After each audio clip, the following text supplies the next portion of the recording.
Hello, my name is Wade McNutt, and this is my presentation, Freedom of Expression, How McCarthyism Affected American Composers.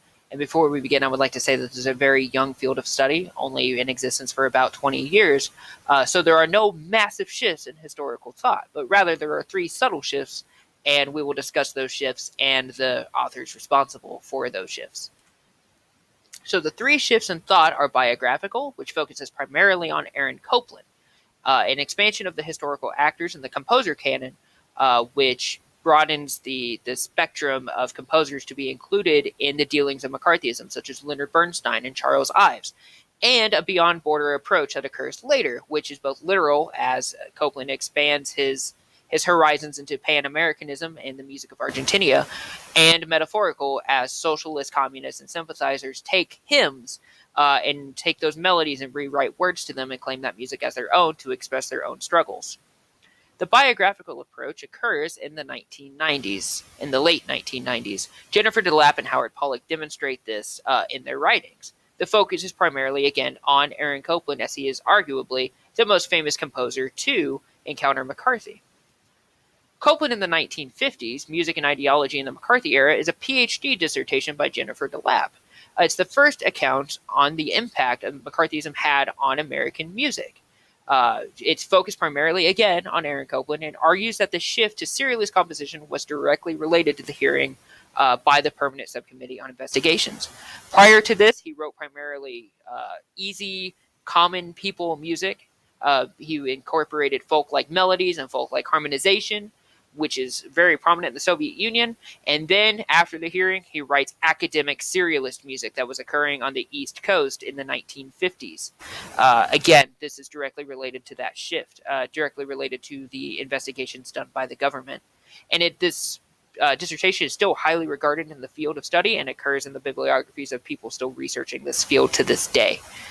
Aaron Copland, The Life and Work of an Uncommon Man by Howard Pollack, is a very well-renowned biography.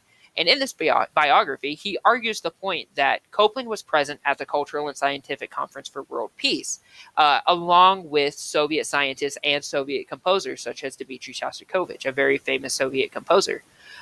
This gave the government suspicion that he was working with the Soviets or was being influenced by the communists, and suspected him as being as such guilty by association. After that, in the turn of the century, in the early 2000s, there's an expansion of thought. There's an expansion to include other composers, such as Leonard Bernstein and Charles Ives.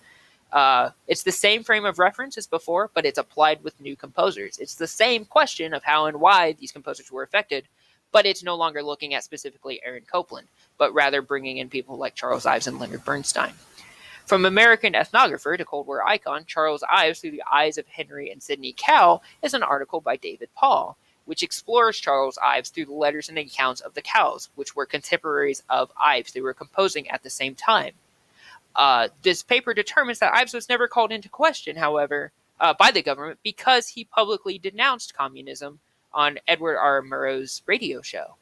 And because of that, and because he denounced and did not agree with socialist views and communist views, he was never questioned by the government of his loyalty or his patriotism like Aaron Copland was.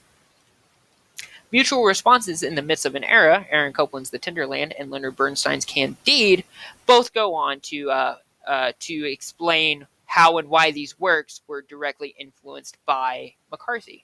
Elizabeth Christ discusses that she is not trying to tell you what their political views were, but rather is arguing that maybe that because these works were focused on people who were falsely accused of a crime and were tried, maybe that is directly related to McCarthy and McCarthyism, as Aaron Copland was tried and subpoenaed as being a suspected communist.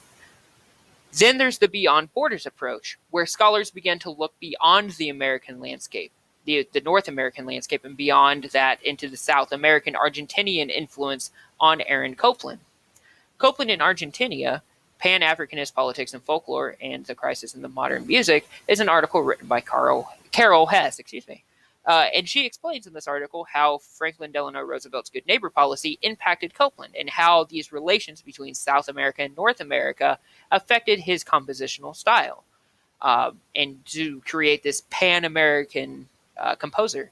even after the government's hearing on Copeland, Copeland still had interest in this Argentinian folk music and continued to listen to it and research it as such. So therefore, his professional compositions were impacted, but his personal interests were not so much. He was still very interested in folk music and the music of the people, especially of South America.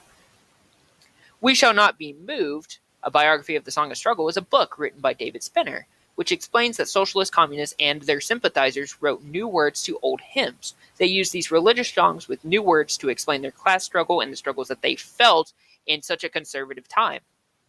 And the 1950s was not open to this idea. Therefore, the Peekskill riots broke out, and the folk festival promoting communism, promoting leftist thinking, was canceled with the resurgence of the Ku Klux Klan and other fanatical right-wing groups. They charged and shut down the concert. So again, the research is going beyond the realm of classical music and into the realm of the people's music and folk music.